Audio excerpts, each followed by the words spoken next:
Warriors Talk, where we empower individuals into action for a healthier lifestyle. This is your special edition of Warriors Talk, where we're giving you 31 facts in 31 days in recognition of Breast Cancer Awareness Month. And we are on day 18. And tonight we're going to talk about breast cancer myths and facts. And so I want you guys to join me.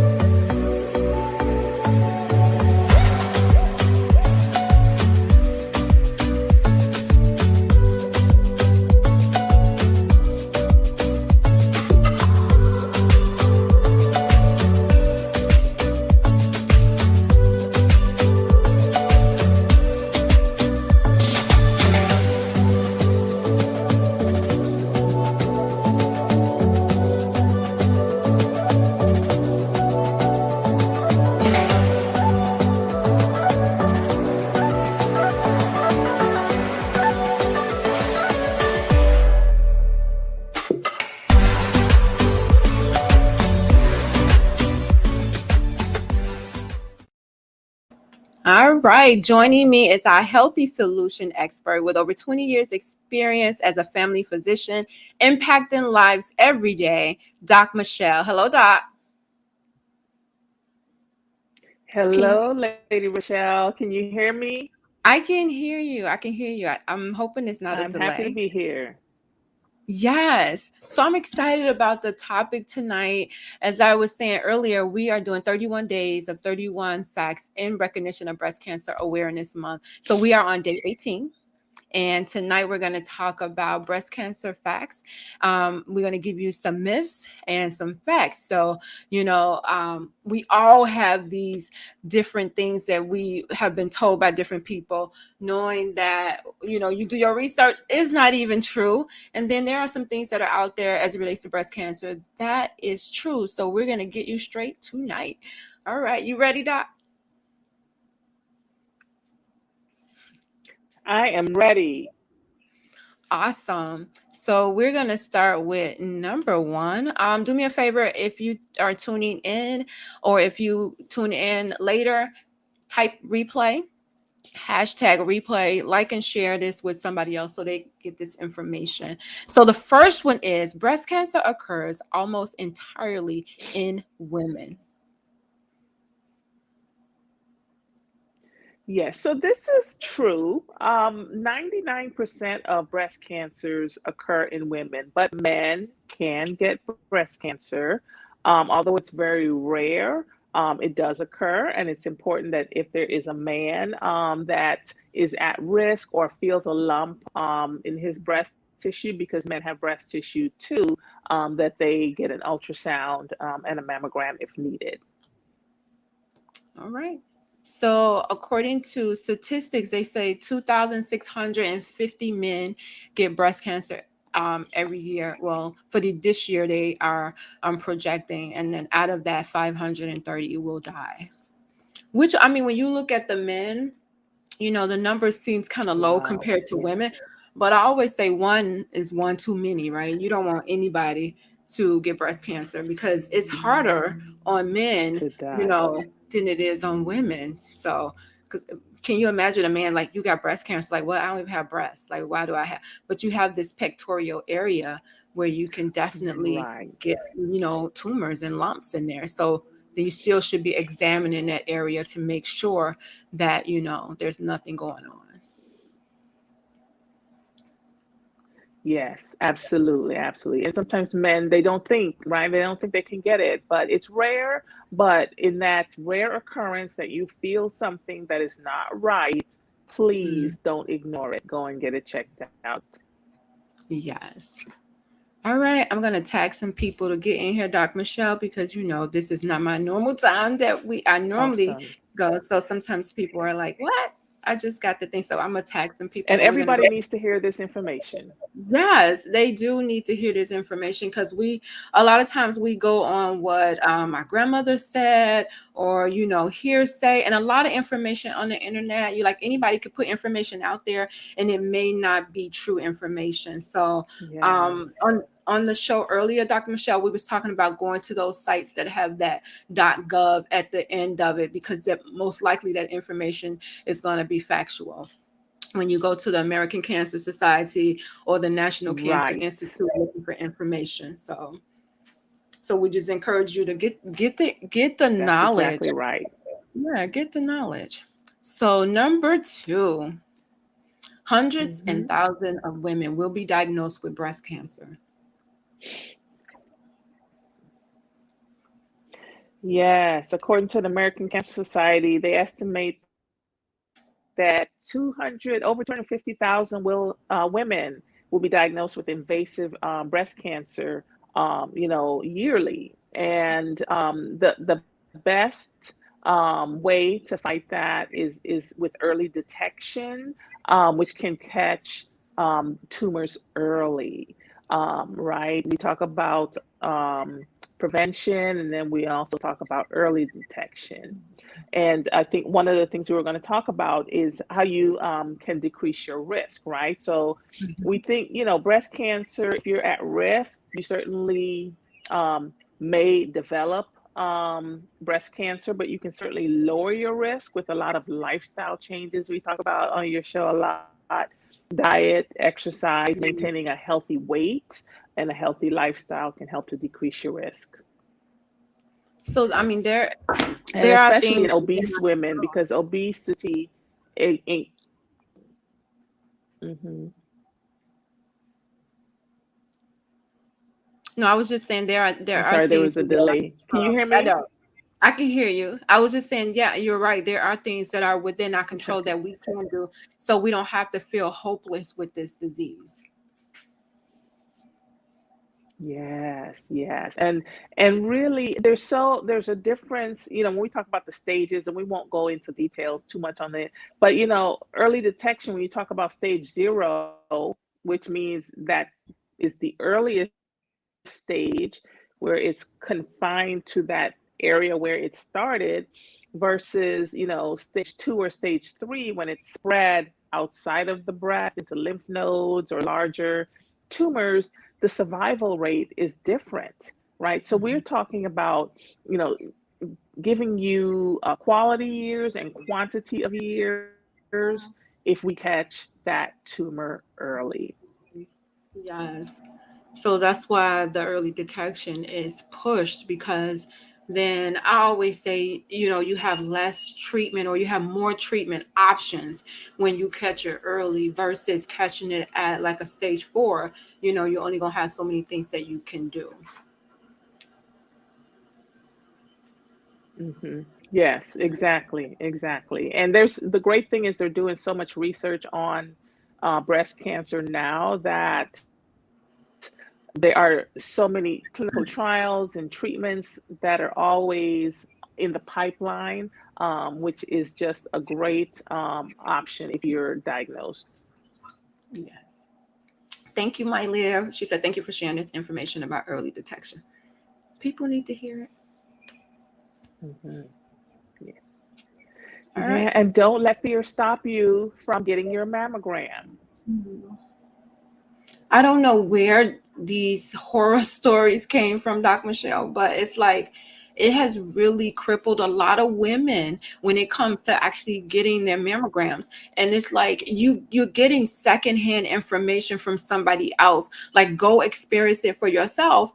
A lot of women are putting it off. They're not getting it because they are afraid, because of what somebody else has told them that their experience was. That may not be your experience.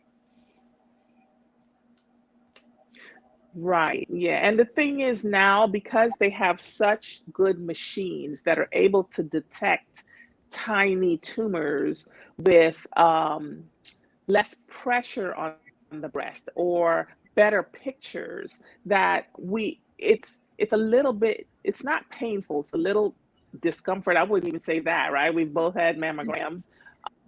And the machines are so much better at detecting things that the experience is not what some may have had years ago, decades ago, and the machines are Right. not what they are now, right? We can get so much better detail. Yes. I hope I say Delise's name right. Delise Williams. She says so awesome. Yesterday, Delise and her organization gave me the Queen's Award yesterday, and I was so excited about it. So thank you Awesome. so much for recognizing individuals that's in the community, is just out there, spreading that awareness and empowering people to take action. So I was so excited yesterday. Yes.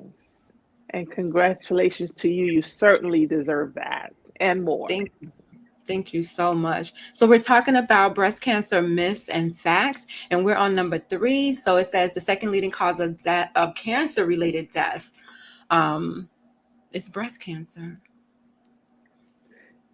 Yes, yes. Lung cancer is number one, primarily related to smoking, but breast cancer is number two. And again, we want to change that. We want to change that. We know that breast cancer is so common. 1 in 8 women can be diagnosed with breast cancer, and we have so many great medicines and tools now, and we don't want this to be the case, right? To be the second leading cause of cancer death. Mhm. How do we change that? We change that with lifestyle changes and Yes. early detection. Your chance to live longer and be a breast cancer survival is linked to how early they catch that tumor, right?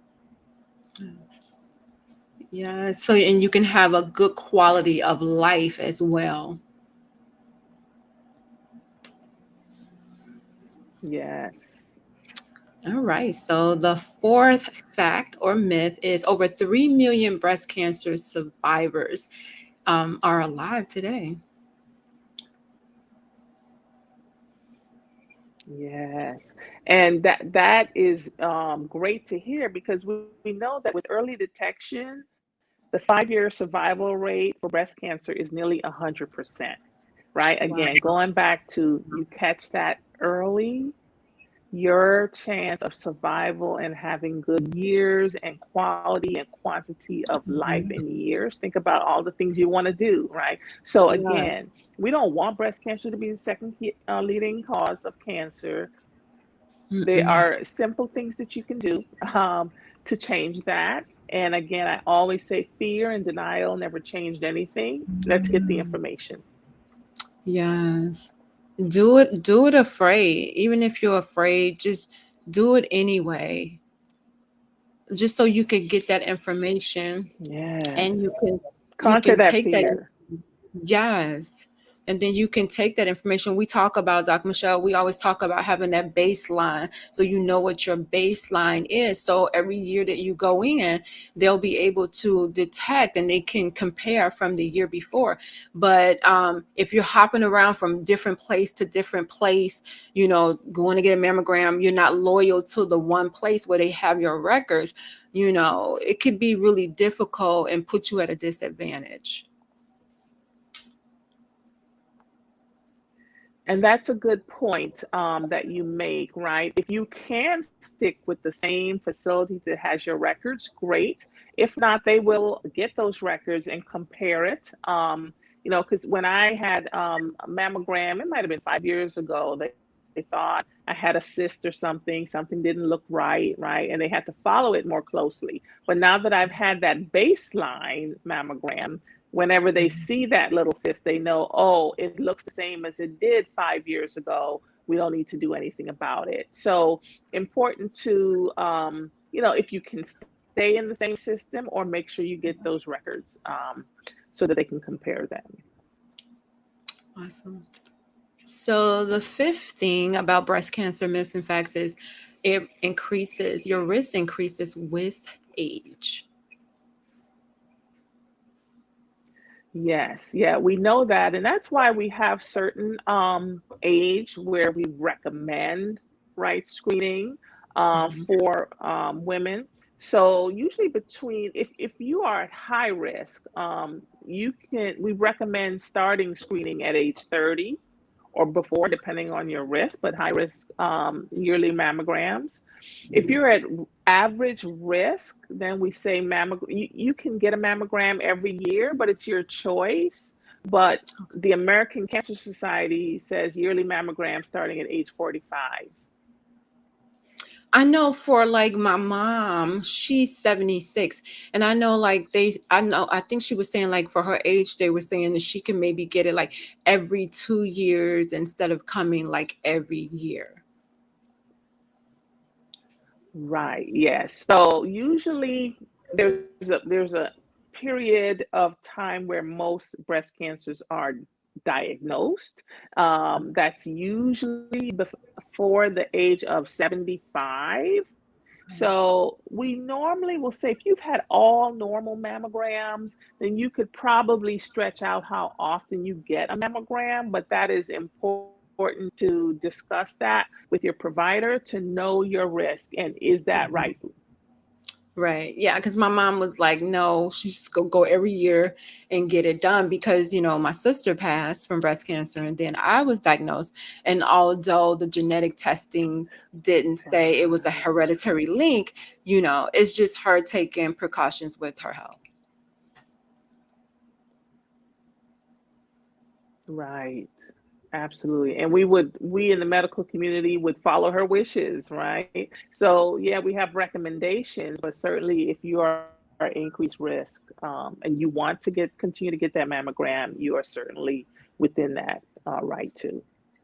Yes, and this is part of being your own self-health advocate, advocating for yourself and for the needs of your health. So if you feel like, nah, I think I want to continue to do this every year, then certainly you have that right to do that. Yes, yeah. And I'm pretty sure you check with your insurance plan that they would cover that as well. Yes. All right, Doc. We on number 6. It says the chances of developing breast cancer is 12% for women, and we've all heard of the 1 in 8.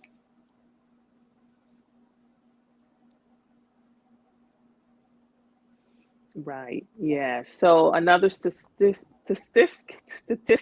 that we would like to see improved. Um, you're talking about developing breast cancer, so we would like to be able to prevent that Yeah. with some of those lifestyle changes, like Mhm. making sure you're eating healthy meals, right? So not a lot of red meat that may have toxins in it. Could have a good healthy weight and a healthy lifestyle, right? And make sure that your diet is good too, preferably plant based if possible.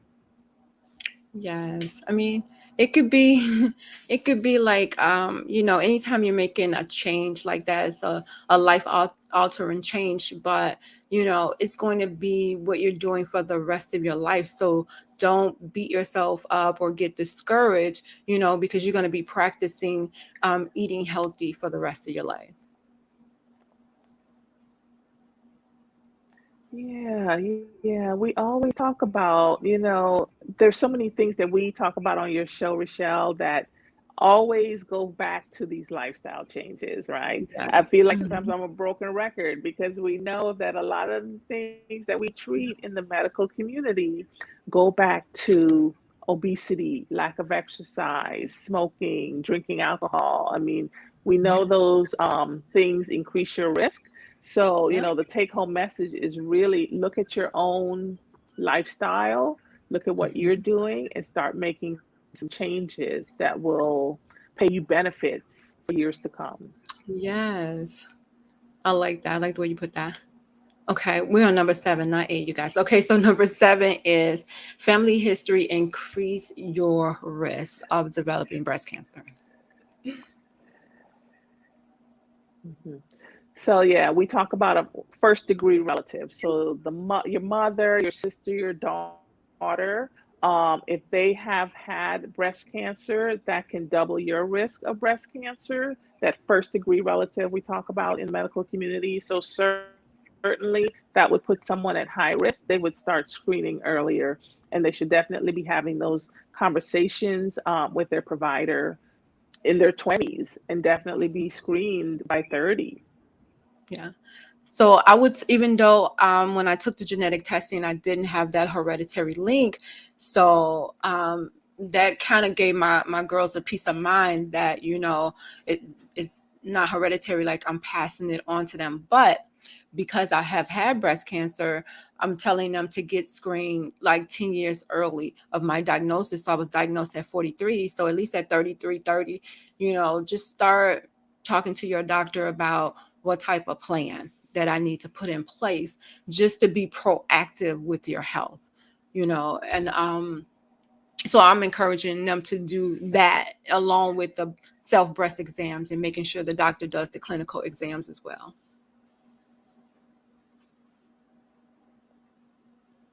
Yes, and that's why it's important to know your family history. Sometimes we don't talk about that a lot, but it's important to know your Mhm. family history so you can give your provider all that information so they Mhm. can discuss with you, well, what does that mean for your risk if someone has breast cancer or colon Right. cancer or lung cancer? And then, as you said, know your own breasts, right? So do your self breast exams. Um, and the self breast exam or the physician clinical exam is not it doesn't take the place of a mammogram, Right. but you can find things early, or find your own lump that you can bring to your provider so they can do a mammogram or an ultrasound or whatever they feel is the right test for you. Yes. So start talking to or and paying attention to people in your family. Start asking questions like why did Uncle Billy die? What did he have? Because sometimes they're not gonna say, and that information is vital to you and you moving forward in your own health. So just start asking questions. So number 8, we're talking about breast cancer myths and facts. It says you can decrease your risk, Mhm. and then it says breast cancer cannot be prevented. And I think you kind of hit on it a little bit when you talked Right. about There are things diet you and can do. stuff.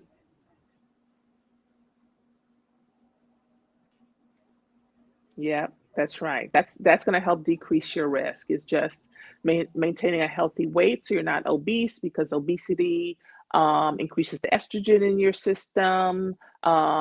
Maintain a good, healthy lifestyle, decrease Mhm. alcohol, smoking, all of those things for a multitude of reasons, even beyond breast cancer.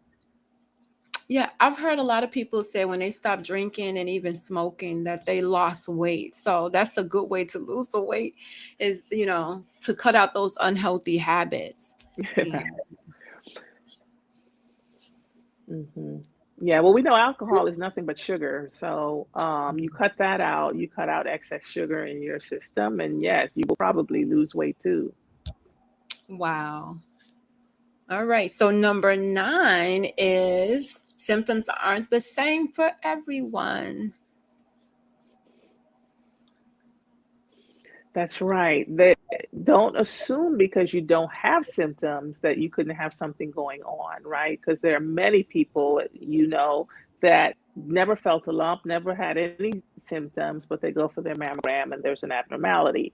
There's certainly changes in the breast that should definitely be discussed, right? Swelling, any abnormal Mhm. drainage, what we call like the breast skin looking like orange skin, kind of dimpling. And as a provider, I remember seeing a patient that I did an exam on, and she Wow. had that peau d'orange, that Ah, orange skin. wow. Didn't think anything of it. But denial is a great thing. Turned Yeah. out she did have breast cancer, of course. So Mhm. there are obvious signs that there's something going on, but if you have no symptoms, still Mhm. important to get your mammogram. Yes. All right. And like if you don't want to go by yourself, solicit someone to go with you to get the mammogram. Just try to eliminate any excuse of not getting it. Just get it. Tracy said inflammatory. Yes. Just try to eliminate the excuses of not getting it and Get it so that you can get a peace of mind and just move on with your life. So you don't, I mean, there's so many organizations out here that will hold your Yeah. hand and go with you to these appointments. There's so many survivors out here that are just willing to step up for an individual just so you can go and get the mammogram. Like, so that, there, I'm trying to make sure we just eliminate all the excuses for you not getting it, not having insurance, afraid to go. You have somebody that's going to go with you. They'll hold your hand through it. We have organizations out here that will pay for the mammograms for you, so you don't have Yes. to have that burden.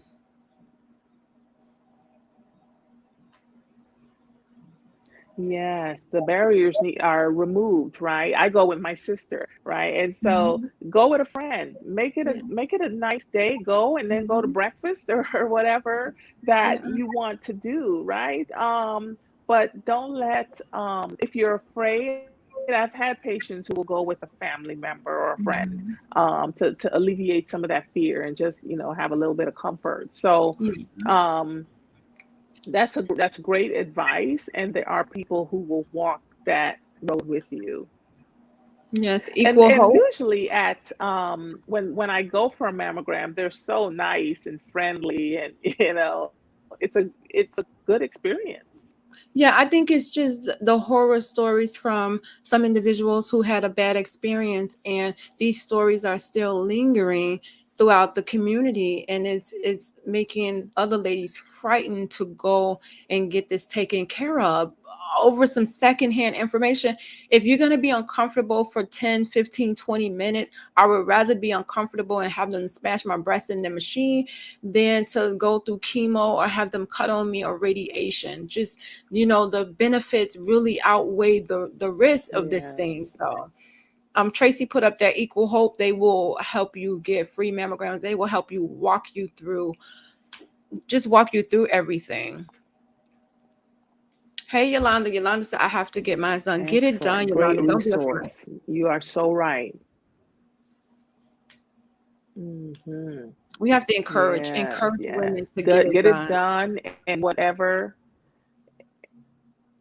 Yes, yes. If you know someone if you are a family member or a friend and you know someone who is putting that off, right? Talk to them, say, hey, I'll go with you, it'll be fine. Encourage them. Mhm. Because once you get the first one, especially like I said, Yeah. now the machines are doing great jobs and the staff and everyone is so, comforting when you go. Once you go and you get it done, you'll eliminate, decrease that fear, right? Sometimes it's the fear of the unknown, of the things you've heard. Right. But Right. don't let that fear, stop you from doing what you want for your health. And then share your experience. So if you had a pleasant experience, then share that with somebody who may be afraid. And that's how we dispel these rumors out here about the mammograms and having all these people afraid to go and get it done. And then Black women are dying at an alarming rate. Yeah. I mean, sometimes we're quick to say when something went bad, right? We're always Right. quicker to talk about the negative Yeah. than if you had a great experience, right? Share that, talk about that. So we Mhm. can now switch the narrative Yeah. on getting your mammogram. So the next one just rolls right into that. Mammograms save lives. Yes, because we talked about it, right? If we catch this cancer early, we can save years onto your life, right? If you catch, we find cancer in stage 2, 3, metastatic cancer, in stage 4, the survivability is much, much less, right? And so not knowing doesn't change the fact that if there is something there, but the Right. goal is to catch it so we can do something about it early, right? Because not knowing doesn't change the fact. Right. And it it's still growing. So if you're not doing anything about it, that doesn't mean it's going to go Right. away because you're not thinking about it. Because So you have to address Right. it, address it and That's make a exactly plan right. to moving forward, that this is how I'm going to do this. I'm going to go and get my mammogram every year. If they ask me to or call me to follow up, because it's important. And it may not be anything. They may want to monitor you or whatever. And we get so afraid, like, oh, I ain't going back. I'm not, they're going to tell me I have breast cancer. I'm not doing it.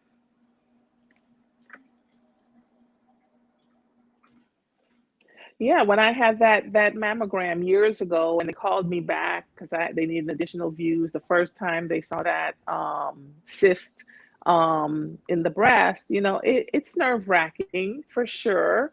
Um, but I pray on it. I'm like, forge ahead. Whatever it is, we're gonna deal with it, right? Because as you said, Rochelle, not doing anything about it, not knowing, doesn't change the fact that it could be there, right? That's true. Yolanda says she had hers done a year ago, but she hasn't had it because of all of the surgeries that she's had. So, and I know with COVID too, a Well, lot of definitely people have a heard. discussion with your provider about that. Yes, COVID has played a big part in all types of screening in 2020. We know the numbers were down, and I think Yeah, I saw somewhere that they said that now, because of the delayed screenings, that maybe they're catching some of these cancers a little bit later than yeah, they could I've have heard if it. folks had Yeah, was able to go in for those screenings in right. 2020. So again, very unfortunate. Yeah. So this is a big one right here, Doc Michelle. Ethnicity plays a role when it comes to breast cancer.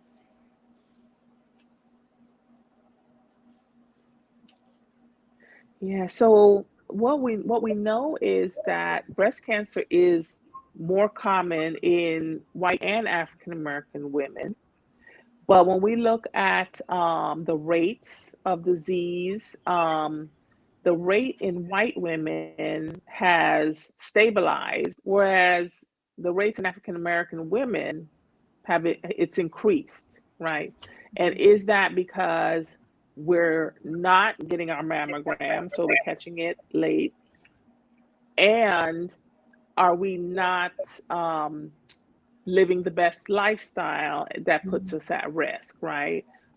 So is it genetics or is it lifestyle? But what we do know is that the rate in African American women is still increasing a little bit more than we want to Mhm. see at all. We want to see that decreasing and stabilized, right? Yeah. Um, and we know, things like obesity is higher in African American women. Is that a factor, right? Still doing more studies on that, but yes, even though both black and white women can get it, Mhm. at sort of that are more common to get it in African Americans, the rate is still increasing. Um, um, I feel like we see these numbers, right? And at some point we have to make a change. Like, we have to make a change because it's like, okay, African American women, and we know that 85% of women diagnosed with breast cancer have no hereditary link. So we can't blame it on hereditary, or this runs in my family. So at some point we got to look at our environment, our lifestyle, what we're doing, how we're living. And if it's not working, then we need to start making changes, because otherwise African American women are going to continue to die at an alarming rate. We're going to continue to die. Yeah, yeah. We have to look at that piece, like you said, right? Because yes, genetics is one component, but that's not the major component of women who Right. get breast cancer. So what's the other factor, right? And that's why they go back to what we're exposed to. I think one of the things we were going to talk about is, toxins that we expose ourselves to, right? We don't have, Right. we can't say right now that this toxin, right, causes breast cancer. Right. But we know that the more we sort of expose ourselves, the things that we know are toxins, right? Is it one thing or is it an accumulation of a whole Right. bunch of little things that Right. turns that on? And so, right, whatever we can do to limit the exposure to as many toxins as we Mhm. can. Some things you just can't because it's in the Right. air or, the way our food is brought from the Mhm. ground. I mean, there are Mhm. certain things we just can't seem to eliminate, but we Yep. certainly can do what we can to eliminate as much as we can. I want to jump to number 16 because it kind of ties into what we're talking about the deodorant um causing cancer. Yeah, so there is this thought out there that these antiperspirants are linked to breast cancer. There's no definitive studies that show that can answer that question. We know that in antiperspirants there's some chemicals like aluminum. There's something also called parabens that can be absorbed into the skin, especially if you're shaving under your arms, right? And then we're breaking blood vessels, and Hmm. they can be absorbed into the skin.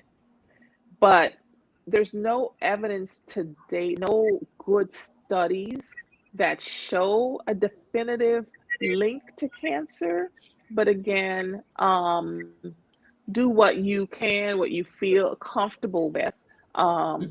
because we know that certain chemicals may be in the products we use, right? We talk about on the side chemicals in makeup, in Right.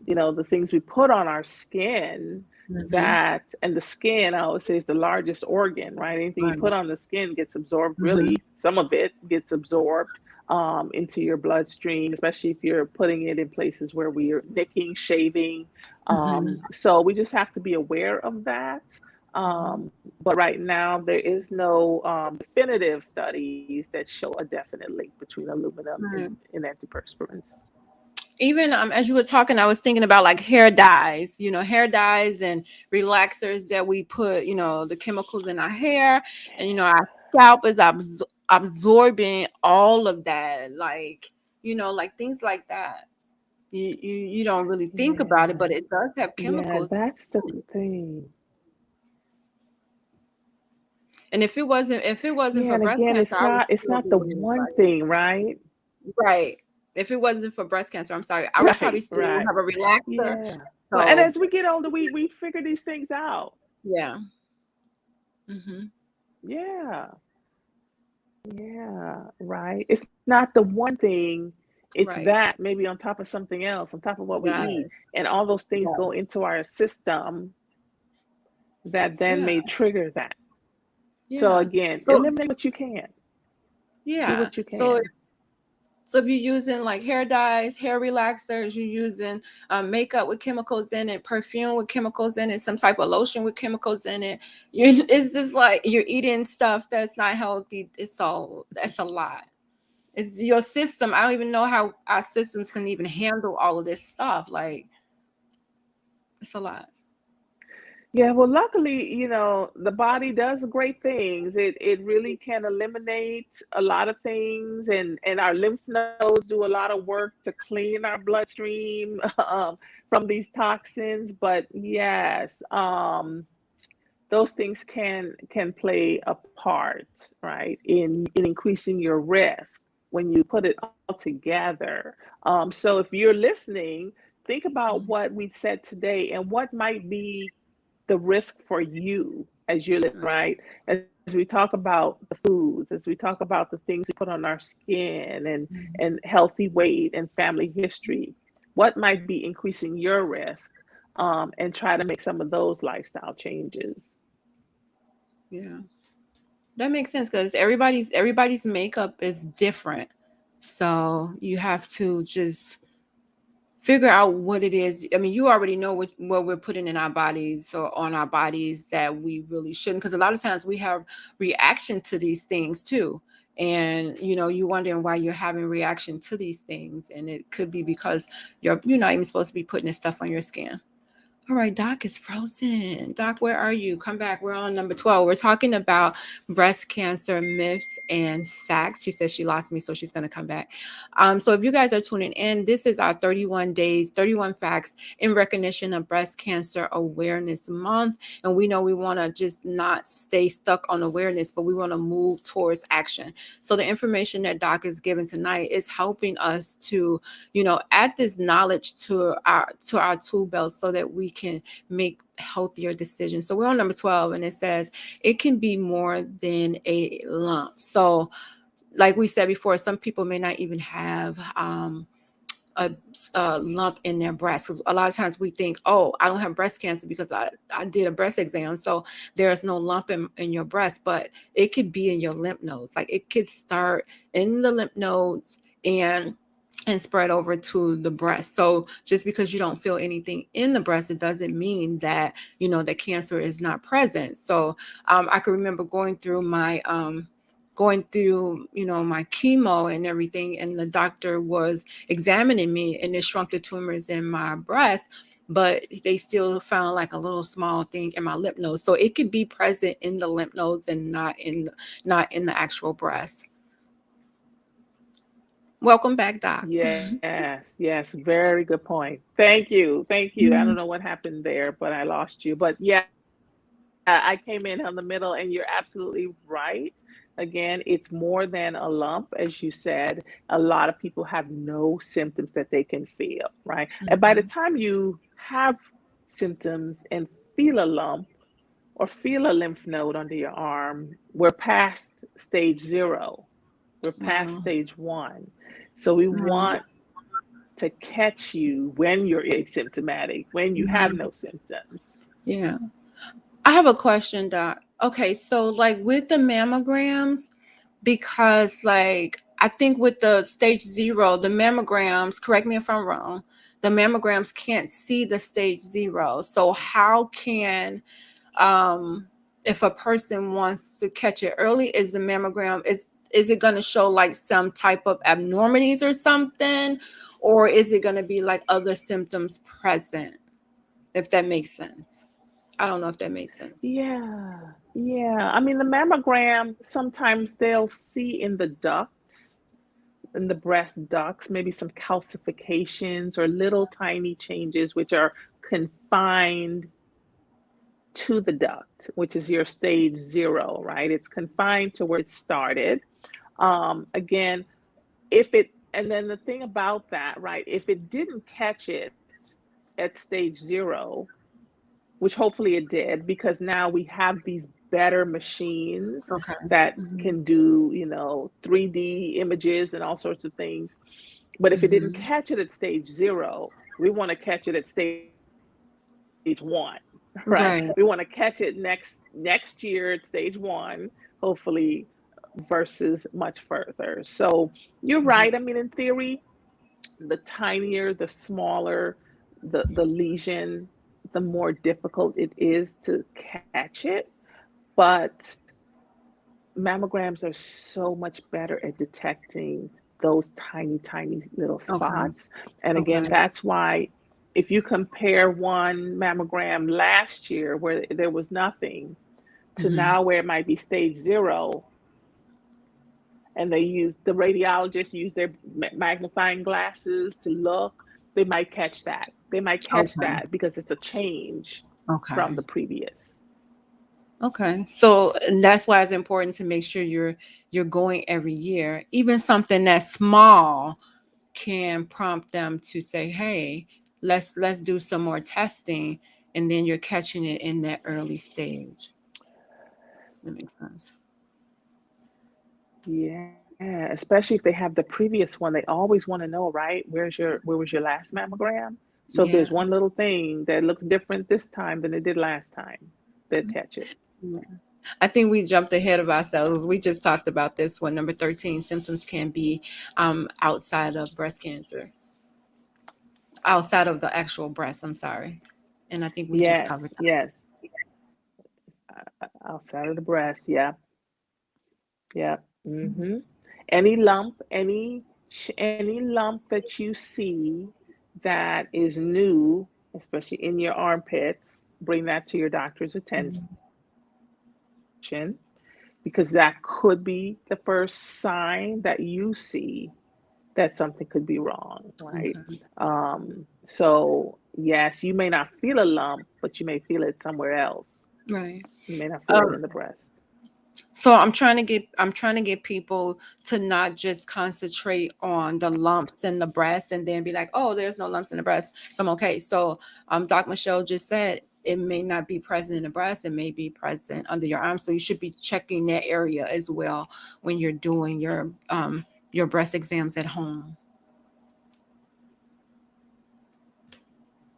Yeah, and painless lumps, can be a sign if that lymph node is we in the medical community, if it hurts and it's a lymph node, we say that's probably better because it's usually what we call a reactive lymph node. Did you have an infection, right? Mhm. Did you cut yourself while you were shaving and something happened? But painless lymph nodes are even more concerning to a doctor. Now, any lymph node, any lump, you should bring to your doctor's attention, even if it's painless. But yeah, we just from what we know, if it's a painless swollen lymph node, we are even more concerned. So please bring that to your doctor's attention. Wow. All right, number 14, and we're talking about breast cancer myths and facts. It says no risk factors doesn't mean no cancer. Right. Yeah. We talked about that earlier, right? First of all, most breast cancer is not in people with genetic Mm-hmm. risks.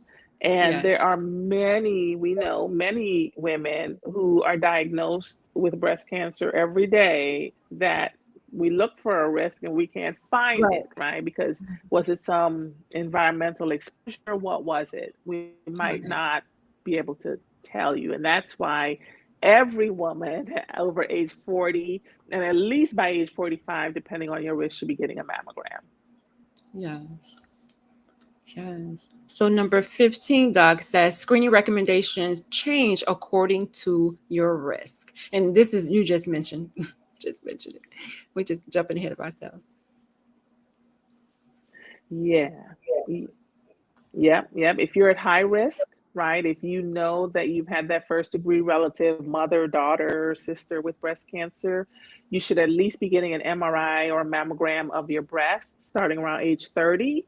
And then that depends too how early was your relative diagnosed with cancer. But at least by age 45, every woman. But I got my first at age 40. Between age 40 to 44, it's the woman's choice. But most women want, if they want, they should get their mammogram starting at Right. age 40, at least at baseline, as we talked about. Awesome. So this is my last one, and this is a kind of like a big one that a lot of people talk about. I think it's a lot of controversy, and because we did 16 was the deodorants. So Mm. 17 it talks about Mm-hmm. Mm-hmm. sugar causes cancer. Right, right, right. Okay. So I'm going to start at the end and say, no, we don't have any definitive evidence that sugar causes cancer. But sugar in our body is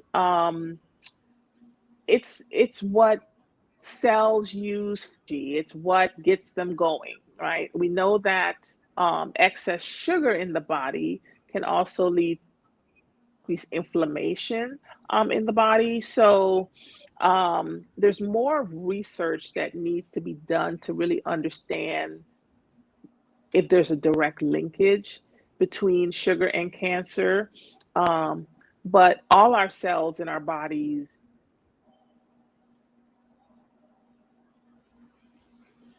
Okay, Doc is froze.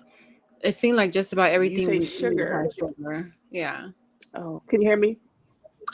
You froze for a little bit, Yeah, just but go ahead. I'm about sorry. everything. Yeah, yeah, everything we eat, when you break it down, right, Yeah. to its chemical structure, it's a Mhm. form of sugar, carbohydrates that we use for energy in our cells. But Mhm. what they know right now is if they give cancer cells more sugar, it doesn't seem to make them grow, right? But is there any link to increased inflammation, which could cause issues for patients who have cancer?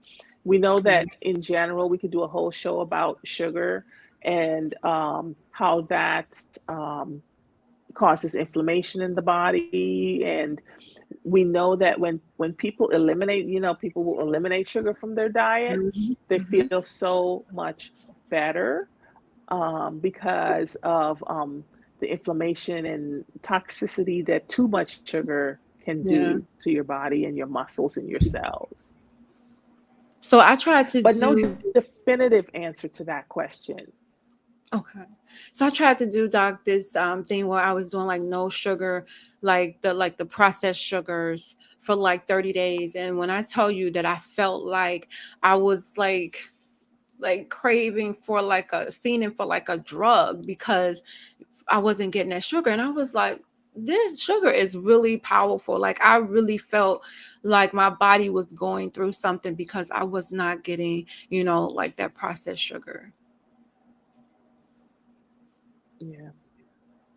Yeah, and we don't realize it because we function at that level with that much sugar in our Mhm. system, right? Yep. But when you eliminate it, then and after a while, I haven't done it yet to eliminate sugar altogether, but even the little bit of sugar that I do intake, if I was to have a soda, it tastes like syrup to me because your body, Mm.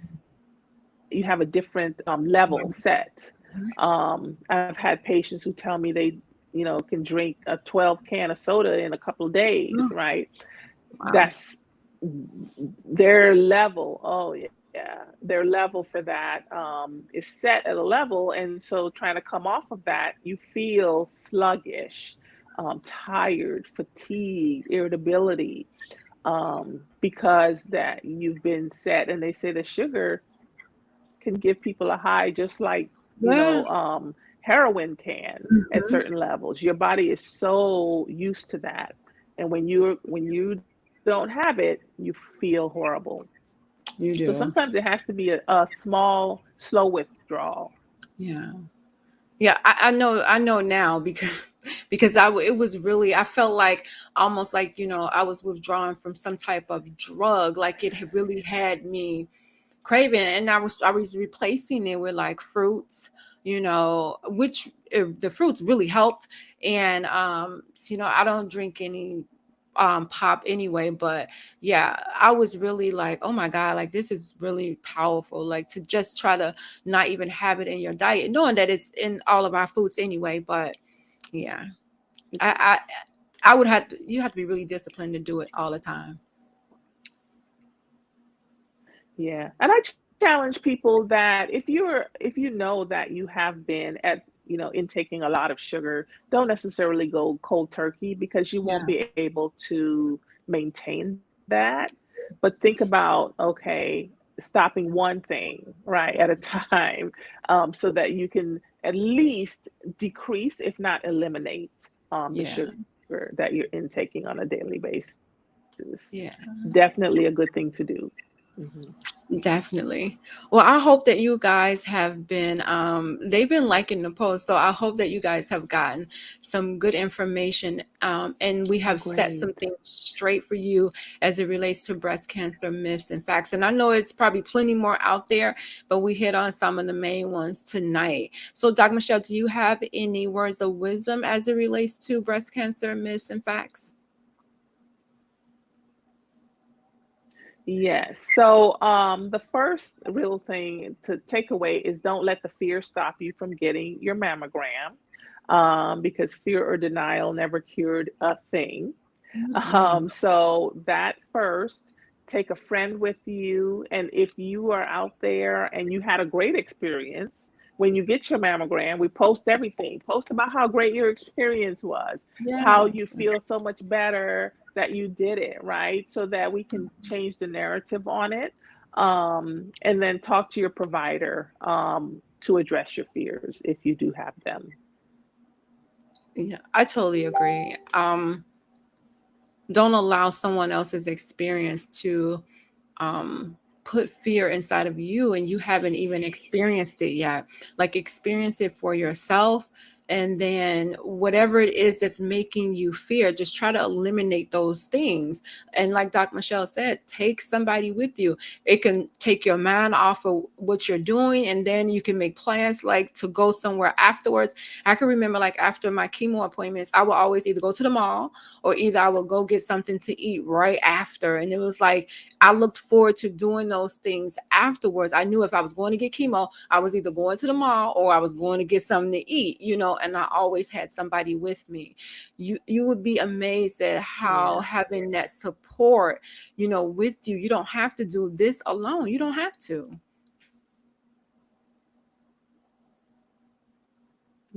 No, absolutely. Key, and then you change, right, the whole perception of it. If you now linking it to something positive, something good Yeah. for yourself, it helps you to get through and pass the experience of the Yeah. mammogram itself, knowing Yeah. also that you have something to look forward to on the other end. And then Yeah. decrease healthy lifestyle. We talk about this all the time. Healthy lifestyle, right? Look Mhm. at what you are doing. You individually, if you're listening, look at what you're doing and that you've thought about changing and haven't done it yet, and make the change. Make a promise to yourself Mhm. that you can start small with little things so that you can maintain it and get support through it. I totally agree.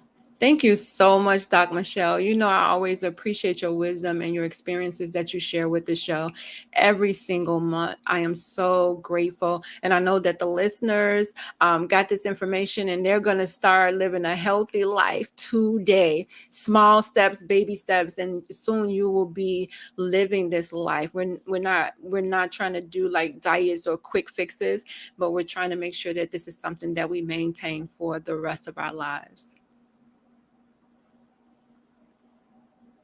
Yes. Awesome.